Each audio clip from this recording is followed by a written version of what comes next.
Hello everybody and welcome to our next class video. So today we're going to be talking about analyzing data from multiple files and making choices. So first let us start with the analyzing data from multiple files. So in one of the previous classes we have seen how to upload the data into the NumPy array, and then how to use a matplotlib to see this data graphically. So we, of course, have more than one file. We have several files that we usually want to compare, and so that's what we're gonna do. That's what we're gonna take a quick look on today. So the new library that we're gonna use is called glob library. There's many functions that this library has, but the main one is that it helps us to match patterns. So how is that going to work? So from the glob library, we're going to use the glob function. And so we know that we have these CSV files which are called inflammation something something. So because we want to have all the names, and we don't want to, of course, be putting them in manually, so we can use this. You can use this glob function where if we put here, if we put a star here in the name, so here we use a string. We use a string to find the name of the file, right? But here we're not going to put exactly the name of the file, but we want to find all the files which are inflammation something something. So here we put this star character. So let me import the library, and now let us see the output. So you see that when I put the star here, it gave me all the names of the files which are inflammation-01, inflammation-02, and so on up to 12. So this is great, and it gave it to me in the form of a list. So I have a list, and each entry in the list is a string. So those are the names of the files, and now I can put it into the NumPy load function, and I can go through this list, right? I can iterate. It's a list. I can iterate through it with the for loop, and I can, in each iteration, I can hand over the name of the file to the NumPy load function. I can load the file, and for example, I can make a graph. So that's what we're gonna see in a moment. What I want to show here or explain a bit more is another another possible thing is, instead of the star here, is to put a question mark. But so what does the question mark does? It matches a single character. So if I'm going to run the code like this, you see it gave me an empty list. That means that there is no file called inflammation single character.csv. Indeed, if I'm going to take a look at these files, I see there is the dash. There are always three characters. So let me put here. So it's a dash, and then, for example, 0, and then I'm going to put here. And I'm going to run this, and so you see it gave me all the files which have the name inflammation-0 and single character, which is 1, 2, 3, 4 up to 9. Of course, it didn't give me all the files because now here these ones have the pattern, it's 1. So if I put here 1, this would give me only the files number 10, 11, and 12. So that's the difference between the star and the question mark. And it depends on your use. All right, so now we are capable of getting the list of all the files that we, for example, get, right? We get from someone a zip file full of data files. At this point, we know they are all called with the information. So this function here, the glob function, allows us to get a list of all these files into Python. And now we can work with them. We can go automatically through all the files. One thing to be careful about is that this file, this list, it is not sorted. So this list is random. It's when you take a look at it, it feels like it's sorted, and it's usually difficult to, sometimes it doesn't happen so often that when you use a similar function like this that gives you that reads data from somewhere, oftentimes it's gonna give you the items in order, but it's just a random kind of a chance. So remember that most of the times, or whenever you're using some kind of functions like this, where you're grabbing names of things or whatever, think of them a priori that they are not sorted, and so you have to sort them. So that's what we're going to do here. So the next idea is to take a look at all the data. All right. I mean, let's take a look at all of them. So we import the glob library, we import the NumPy library, and we import pyplot. So first we need to get all the names, and we want them sorted in a list. So you see that we do the glob information that gives us the list of names like here, and we use the sorted. And so here now we have the sorted list. Now, okay, this just takes the first three. Let's just take them all. Why not? Let's just take them all. And now what we want to do is we want to go through each file. We want to load the data, and we want to draw the graph of the average, maximum, and minimum. So we're going to do it in a for loop. Of course, we're going to do a for loop for file name in file names. So this is going to run through this list of file names. So here we print the file name, and then we're going to use the file name to load the data, and then we're going to draw the figure. So here again we have the figure size, and we have 3 axes. We will have three subplots. So one is going to be for average, so we're going to use the mean function for maximum, minimum, and then the rest of the standard code to show the graph from pyplot. Let me run it all. And so you see here we have the first file, second file, third file, fourth, fifth, and so on. I see. This would be much better without the. This would be much better if we did not have here this, right? Again, we want to turn off the auto scroll. All right, so I have turned off the auto scroll, so now we can see. So we see that the first two files, they look pretty much the same. I mean, here with the maximum is just this sharp point up here, and the minimums, they have this staircase pattern. But we look at the third one, and that looks kind of different, right? I mean, here it goes up, but not really in this linear way, and then the minimum is flats out 0. And these are the ones, they look pretty much the same as before, and this one again looks like number 3, and these ones, they look the same, and this one is number 3. So clearly there is something funny with the data, right? They really do not follow the same pattern, so that's something that we will take a look into. Now let's move on to our second topic for today, and that is making choices. So what we will want from our program is that based on the given data, it should decide what it's going to do with it. And for that, it uses the conditionals. So the basic conditional is the if conditional. And it works exactly like in a real life. So let's say you have the condition, if it rains, I'm gonna take a coat. So this statement has 3 parts, right?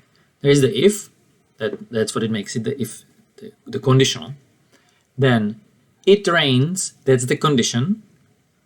And I will take the coat, that is the action that you take if the condition is satisfied, right? So if it rains, I'm gonna take a coat. So you're gonna go outside, you look, you see it rains, so you take the coat, means you do the action. Or you go outside, it doesn't rain, and well, who knows what you're gonna do, right? But this statement has nothing to do with it. It just says that if it rains, you're gonna take a coat. And any other possibility, what happens when it's not true that it's raining, is not discussed in that statement. And that's the same thing here for the Python. So let's look at this piece of code. So let's say we define a number and it's going to be 37. And now here we write if number is larger than 100, then print this. So here there is nowhere written the then, but you can think about this double dot as the then. So this is how you can read it. If this statement is true, then everything that is in the body here, that means that whatever is indented here, whatever is indented after the if statement is gonna happen. So it's similar like with the for loop, right? We had for I from 1 to 5, the double dot, and then whatever was indented was part of the for loop. That's what happens in the for loop. Same thing is here. So you start with if, that you're saying I'm gonna make an if statement. Then you make the condition. Here you're gonna put the condition, and under which the statement, under which this is gonna run. And then you have the body, which contains all the actions that you're gonna do, right? Because our statement was, if it rains, I'm gonna take a coat, but also you can say, if it rains, I'm gonna take a coat, I'm gonna go buy a bus, I will not buy ice cream, right? I mean, all of this, there could be lots of things you do if the same thing happens. And that's exactly what is here. So one thing that we should explain to ourselves is, are these conditions, like here, number is greater than 100.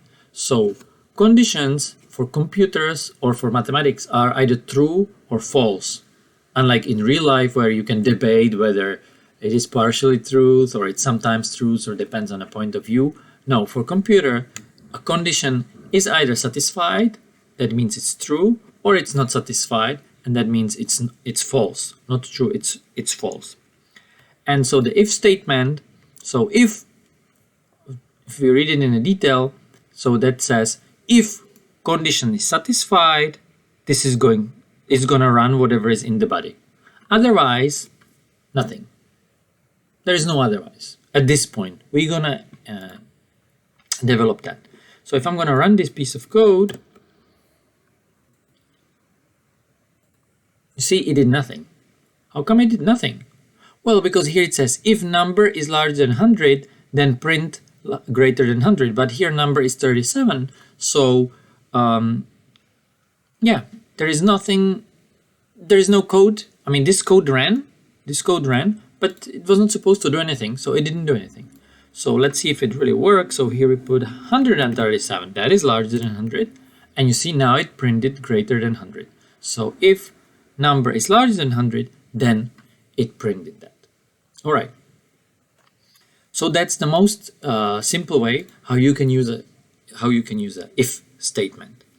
Now, what we often want is something happen when condition is satisfied, like here, and something else happen when the condition is not satisfied. In this case, if the condition is not satisfied, nothing happens, right? So the way we can do it is right here, if. So if number is greater than 100, then print this, and then we put else, double dot, and now what happens else, that means, in other words, what happens when the condition is not satisfied, when the condition is false. So print less than 100. Okay, now let me run the code. And you see it says greater than 100, well, because 137 is larger than 100. If I'm gonna run, I'm gonna delete 1, and now I have 37 again. You see now it printed less than 100. Because if now this condition is not satisfied, it's false, right? 37 is not greater than 100. So that means nothing happened here, but we went to the next line where it says else, and now this, there is no condition to verify for the else statement, right? It's if satisfied, else means it was not satisfied, do something like this. So as we already mentioned, if a condition is satisfied, then what is going to be executed is the code that is inside here, that is the one that is indented. So here you see that there is a code that we have before the if statement, so that just runs, right? So that's one thing that maybe we didn't say, but I hope everybody understands that the Python goes line by line from top to bottom and executes each line. So it goes num makes a variable with the content 53. Then it will print this statement. Now it gets the if statement. If condition is satisfied, it's going to do what is inside of the if statement. Otherwise, well, there is no else here, so it will not do nothing. It will just skip the statement and goes here. And so now here this is not indented anymore. And this again, Python continues. So we see before conditional gets printed, after conditional. If conditional was not satisfied, nothing happened. If the conditional was satisfied, is gonna right here 153 is greater than 100.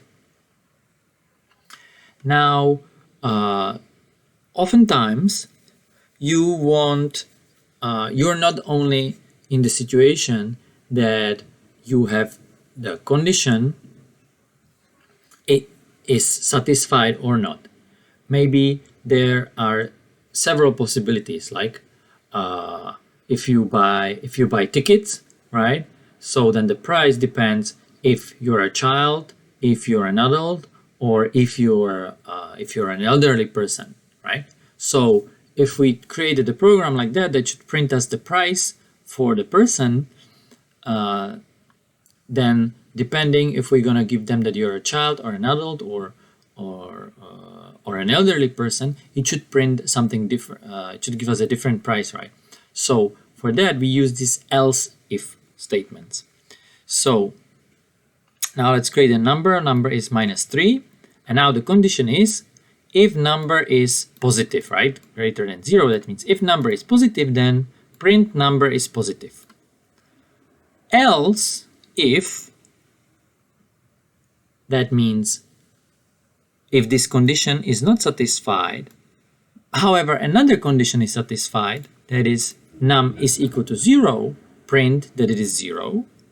And else, that means that neither this was satisfied and neither this was satisfied, then in that case print is negative, right? So if we're gonna run this, -3 is negative, right? I go here and -3, this condition is not satisfied, this condition is not satisfied, therefore I go for else, and it is negative. If I'm gonna put here 5, I'm gonna run this, it's gonna give me is positive, right? Because if num is positive, print num is positive, and then all the rest of this part of the statement will just not be taken into account, right? Because we went here, we run into this, and once this is over, then Python jumps all the way here to the end, where at this point we have nothing. So that's another thing to realize, that if one of the statements is this if statement or else if statement, if they're true, they're satisfied, then the Python is gonna run whatever is indented underneath them, what is part of their body, but nothing else, and then it will just jump all the way to the end. So here we have only one else if statement, but we could put more of them. We could put here another else if statement, for example, that num is equal to I don't know, 1, then print num is 1. Okay, and now what happens if I'm going to put num equals to 1 here? Oh, what happened, right? So now I added this here, and this is a fine piece of code. However, the issue is that here, if I'm gonna jump into this if statement, here, if num is positive, it's gonna run this part of the code, and like I said, it's just gonna jump to the end, and that's what happened here, right? Num is equal to 1, but so I was hoping that it's gonna run this part of the code, but it cannot, because it will never get there. It will never get there. So here we are in this situation where you have to be careful if you're using this if and if statement.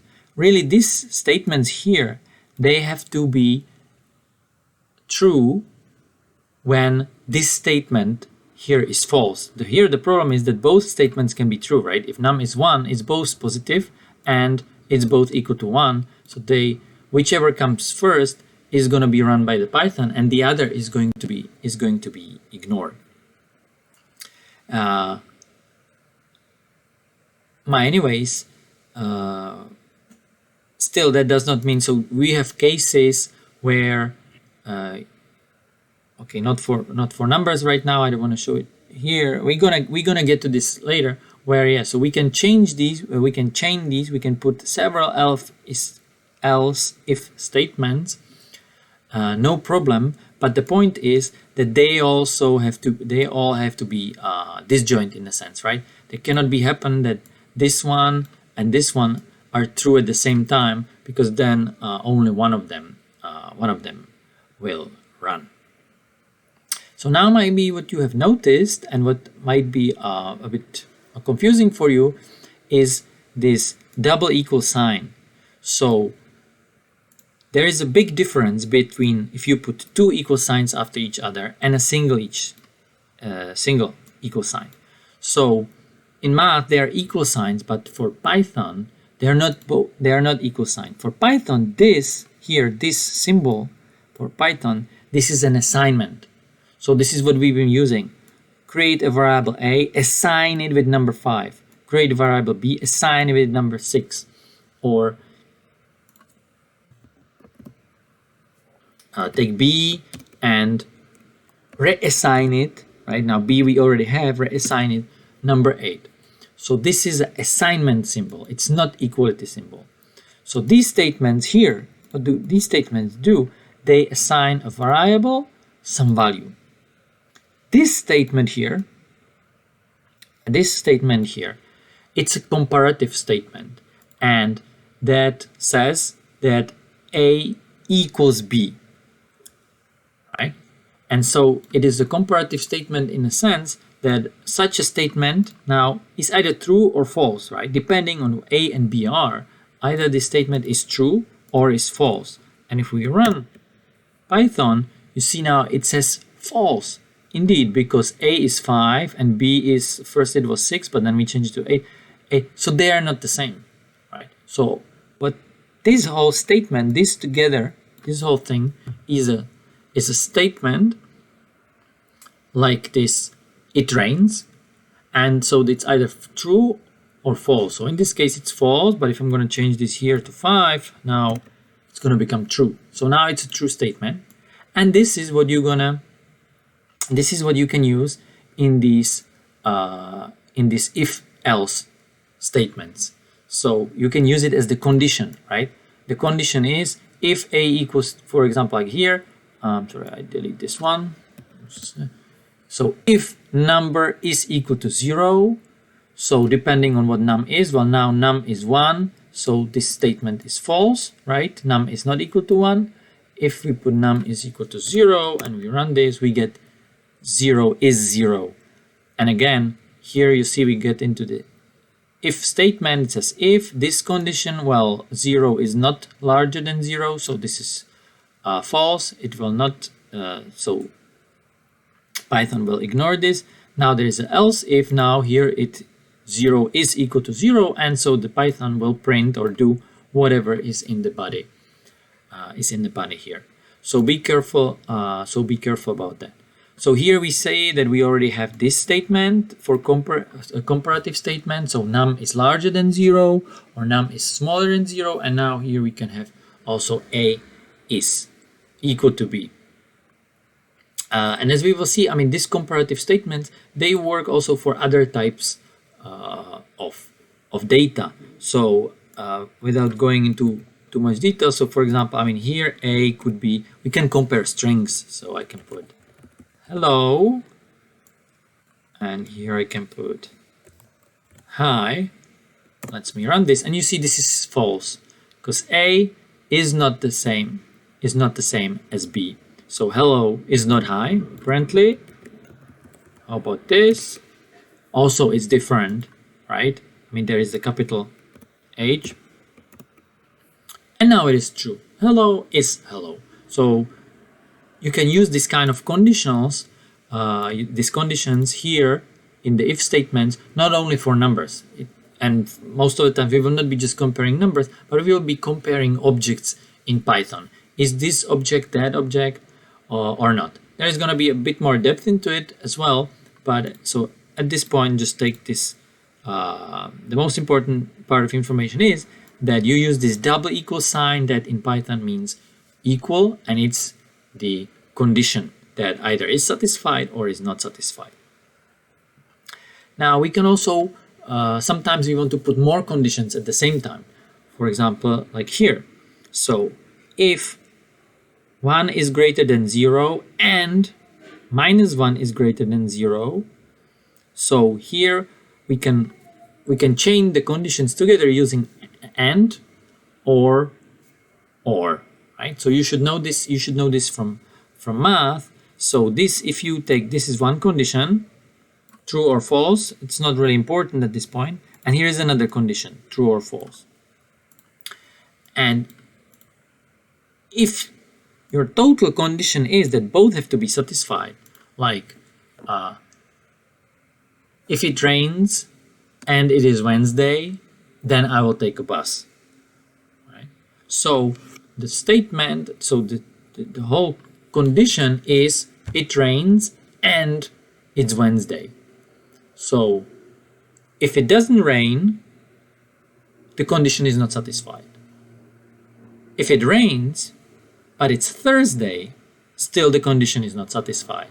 Only when it rains and it's Wednesday, then the condition is satisfied, and then something. And that's exactly the same thing here.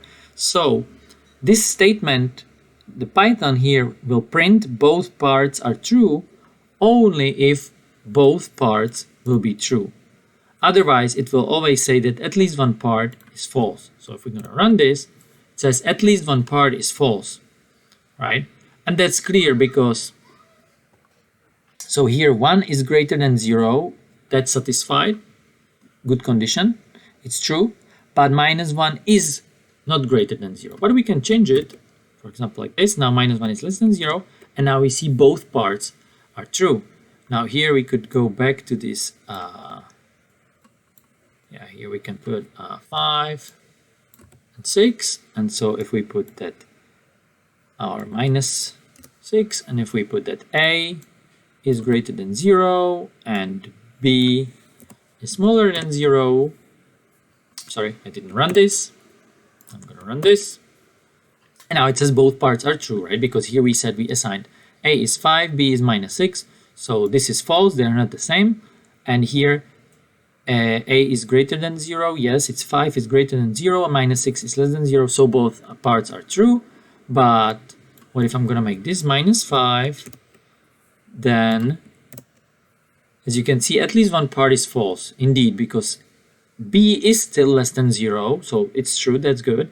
But this statement is false. Now A is minus 5, which is not greater than 0. And so therefore, if you put them together with the and, they both have to be, so for this whole big statement to be satisfied, they both have to be true. So that's and connection. So you have a statement or condition and condition, then the whole big condition is satisfied only if both of those conditions on both sides of the and are satisfied. But sometimes is enough that at least one of the conditions you have is satisfied. Maybe you have two conditions and you're fine with whichever is fine, right? So then you're gonna use or. So here we have again a condition or another condition. And if one of these is true, then this whole statement will be true, right? So you say, if it rains or it's Wednesday, I'll go by bus. So if it's Thursday and it's raining, you'll go by bus. If it's Thursday and it's not raining, we don't know what's going to happen with you, right? That's not part of the statement. If it's not raining, but it's Wednesday, you will go by bus, right?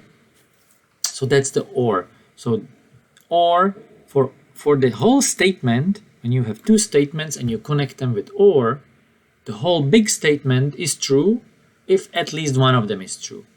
And it is false only in the case when both of them are false. So let's run this one. So you see 1 is less than 0, that's false, but minus 1 is less than 0, that's true. So the whole thing is true.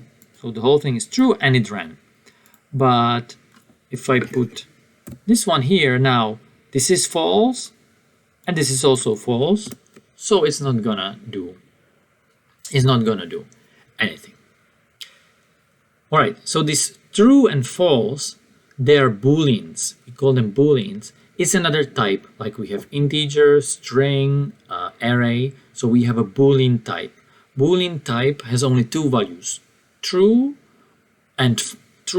or false.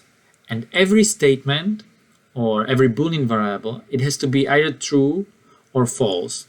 You can switch between them and so on. We're going to talk about that, but there is no other possibility.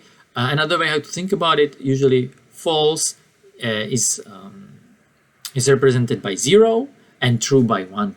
And so that's how computers work. They work really in its core. Computer works with zeros and ones. It works only with true and false, and it checks statements. Is statement true? I'll do this. Is it false? I do something else. All right, so now that we know the conditionals and the conditions, we are going to use that to check our data. So let us remind ourselves that we saw all the graphs, but for all the files. But let's take a look at the first three. So you have information 1, 2, and 3. And so what is kind of strange and suspicious for us is that in the first file and in the second file, the daily maxima, they are rising linearly. That's something quite awkward. Every day the maximum would be just going up one by one. Similarly, it is strange that the daily minimum in the third file is always 0. So in future, I mean, we would like to deal with the data, right? And we want to find this kind of strange behavior, but we don't want to find it for all the files just by ourselves. We want to use the Python. And so how are we going to use it? We're going to use the conditional statements. So for example, sorry, I'm going to put here this one. So we create the following conditional statement. So the maximum inflammation on the first day is this guy. So here we put the maximum inflammation of a patient maximum inflammation of all patients on the first day. Here we store the maximum inflammation of all patients on the 20th day. That's halfway through the hospitalization. So the people has been there for 40 days. Now, if on the first day the maximum is 0 and midway of the hospitalization the maximum is 20, so that is suspicious. That kind of means that every day it went up one by one, and that is strange to us. So this is the kind of data that we think are suspicious. So you see we put here this condition that if both of these are satisfied, that is, if there is 0 on the first day and 20 on the 20th day, then we ask the program to bring these are suspiciously looking maxima. Else if, so that means if the maxima are not suspicious, else if, what we want to check is for this minima. It is strange to have all the days to have the minimum 0. That kind of suggests that maybe there is actually a healthy person, right? I mean, of course, it could be a different person every day, but that would be strange. So, sort of sounds more like that there is a healthy person in the data, and the data from a healthy person are really useless to us. So we use this condition. So we use NumPy sum function, and we sum up all the minima for all the days. And so if it's a minimum every day is 0, so the sum also have to be 0. So if this sum over all the days is 0, that means then we will want to say minima adds up to 0. And that's something suspicious. Otherwise, then we print seems okay. But let's say in future, this would be this kind of thing. We would use this kind of thing for the program to proceed. And so if it finds suspicious data, we want to know. So it should write suspicious looking maxima. If it finds a suspiciously looking minima, it should tell us. And otherwise, that means these conditions neither is satisfied, so they are good. Then here we would put some code to, for example, to do something with the data. For example, draw the graphs, do some other calculations, give me the estimates, and so on. So let's run this now. And so here, let's run it on the first file. So you see now it says suspiciously looking maxima. And indeed, because for the first file, we see that here we have this pattern, and definitely on the 0th day it's 0, and on 20th day it's a maximum. So it found it right. Now we can take a look at the second file. And again, suspiciously looking maxima. And again, that's true. And then we take a look at the third file. And here it says minima adds up to 0. Indeed. So it first goes for this condition. It first looks at the maxima, but the maxima, they are behaving in a quite different way. They go up and down. But the 0 minimum is all the time. Probably we have this healthy person here. So it shows this. So here again, please realize that this else if condition is gonna run only if this first condition here is false.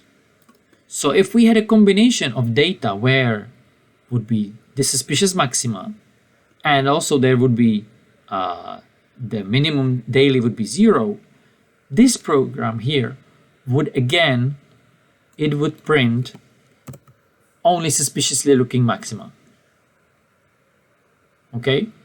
It would not go here because this would be true, this would be run, and then the rest of the statement is just thrown away. All right. So next we go back to the booleans. So we said that we've got these booleans. They have the value of true and false, but they are not the only true and false values. So every statement can be true and false. That's fine, but also for basically for all values of other types, they also have a Boolean value. So maybe let's explain it here on this code here. So it says here, if, and here what is this means? This is an empty string, right? So you might think like, so what does this mean? So if empty string, again, just when you write empty string, for Python, that is a statement. And the statement either is a true or false. You write here a string word. And again, that's a statement. Can be by Python, it's both. It's a value, but it's also a statement. And it has also another added value, not just the value as a string that contains the word word, but also as a Boolean. So it has a truth or false value. Here is an empty list, and which also has a value. It's either true or false. This is either true or false. 0 also, it's either true or false. 1 is either true or false. And so this is something that you have to remember. This is assigned by the Python. So if we run this, right? So we see here that the first statement, empty string is true, that did not get printed. So that means that this is false. So the value of empty string is false.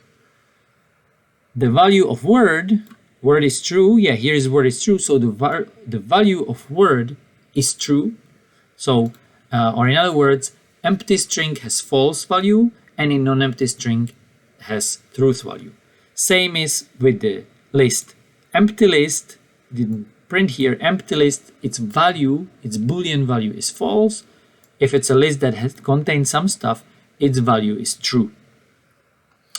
This is going to be useful in future. For example, you're going to create some algorithm that takes a list and then it, takes some data out of it and combines them, right?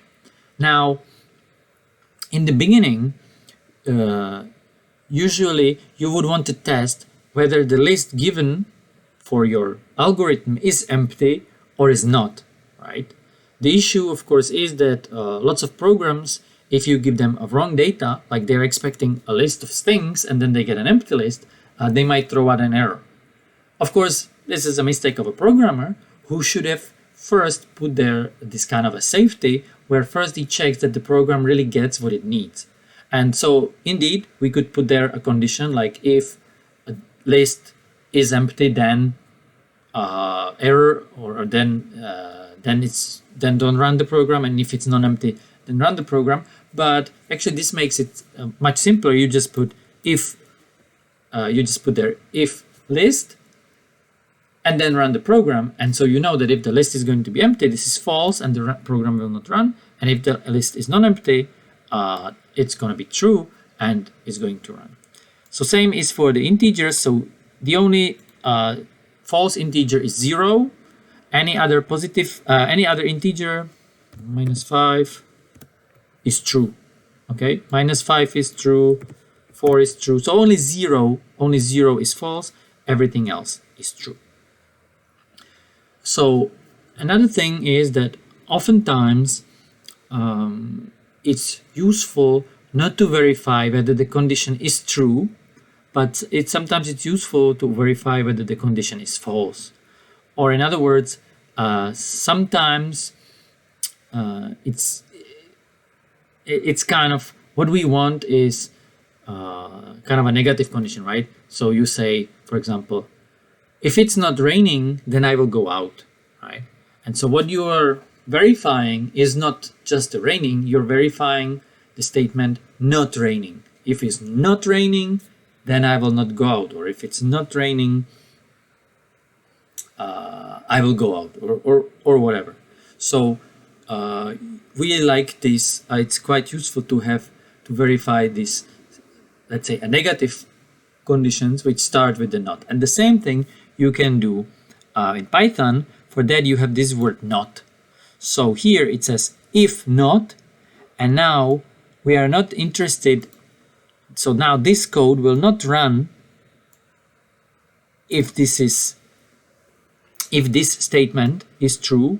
No, it's gonna run if this whole statement is true. And like I said, the statements are either true or false. So if a statement is true, then not that statement is false, right? Raining, it's raining. I look outside. Yes, so it's true. So not raining at this point is false. Or raining, I look outside and yeah, it's raining. That's true. So not raining is false, right?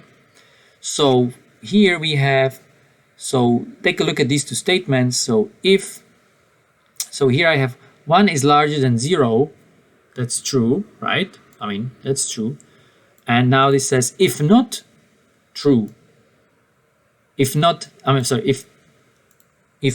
this statement. So that means if it is true that this statement is not true, so that means if, in other words, this statement is false, well then I put here print world gone mad, right? Because if it is not true that 1 is larger than 0, well then world is mad. Or the other way here is I have -1 is larger than 0. That's not true, meaning that's false, right? So here it says if -1 is not larger than 0, then print something here, and I told you so. And now if you run this, you get here, I told you so. So play with this a bit and get comfortable with this. Yeah, it gets a bit confusing when you're doing this not true, not false. But basically, I mean, the not sort of, it just changes from truth to false and from false to truth. It's a negative. Yeah, it makes a negative of a statement. Statement is raining, negative version is not raining. Be careful. It doesn't work in a sense that a statement is white, so negative is black. That's not true. The negative is not white. So again, the computers work exactly like in the mathematics. Statements are either true or false, and you can switch in between, for example, using this not. All right. And you can also, of course, combine this with and or, and so on. Another useful thing that we have in Python is what is called the in-place operators. And that's the following. So maybe I should add here this thing. So oftentimes you have a variable like here, yeah. So x equals 1, doesn't matter. And now throughout the code, you want to add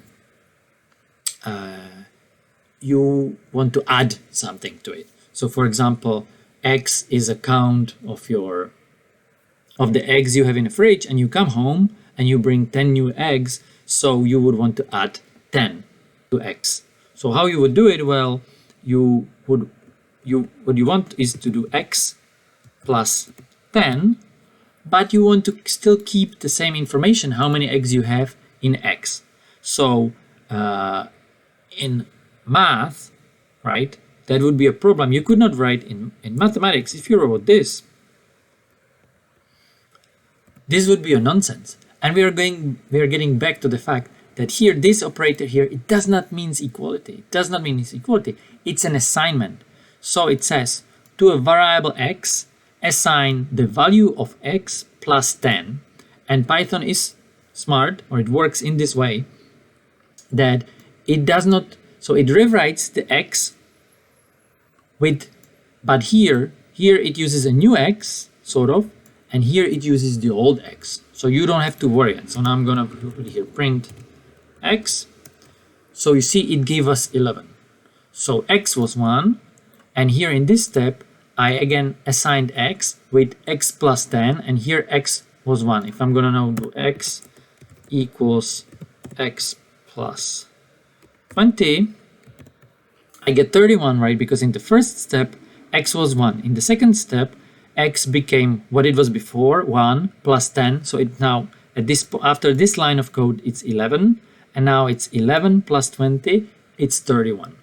So that's, so this kind of explains that this here is an assignment, it's not equality sign.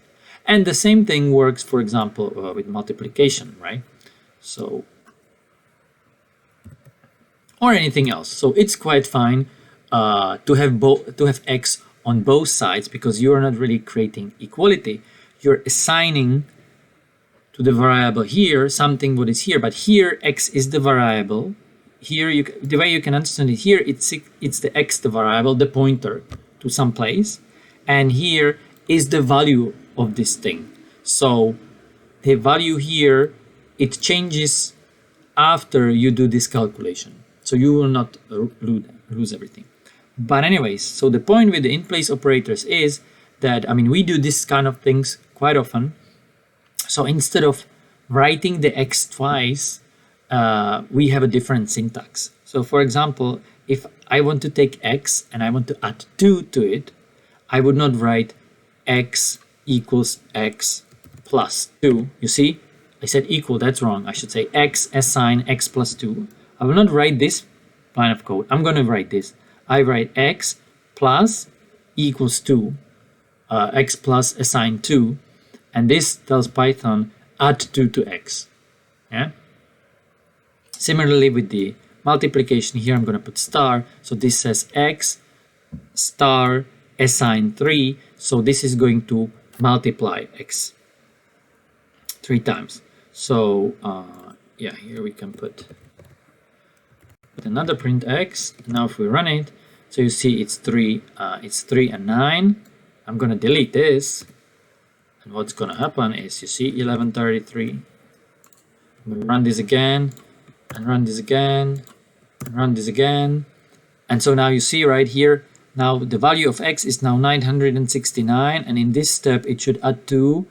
And then the whole thing should be multiplied by 3. So the next one should be 971. And then 3 times that. See, 971. And now this is 3 times 971. Yeah. And so this is quite useful when you do for loops. It's typical to do something like this for a in arrange 5 x plus equal, sorry, x plus assigned 1. We also have to initiate the x, right? So x equals 0. And in the end, I will want to print x, print x. I'm going to run this. Get an error, of course. Error. I don't have okay, I'm sorry. NumPy.range. And I don't have a NumPy like this, right? So import NumPy SMP. And now I still have a problem because NumPy has no attribute arrange. Okay. Of course, yeah.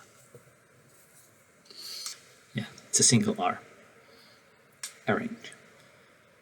So you see it did 5, and so maybe it's best to do here print x, what happens in each step, right? So you see x goes here in the for loop, so we know immediately, so this for loop is going to run 5 times. We are not going to do anything with this a that goes from 0, 1 to 5. Yeah, to make sure that you understand that, let's put it away. And so in each step, I'm adding 10 to x, right? X in the beginning was 0, then plus after 1 run, x is 10, after 2 runs is 20, 30, 40, 50. And this is how you can combine this in-place operator and for loop.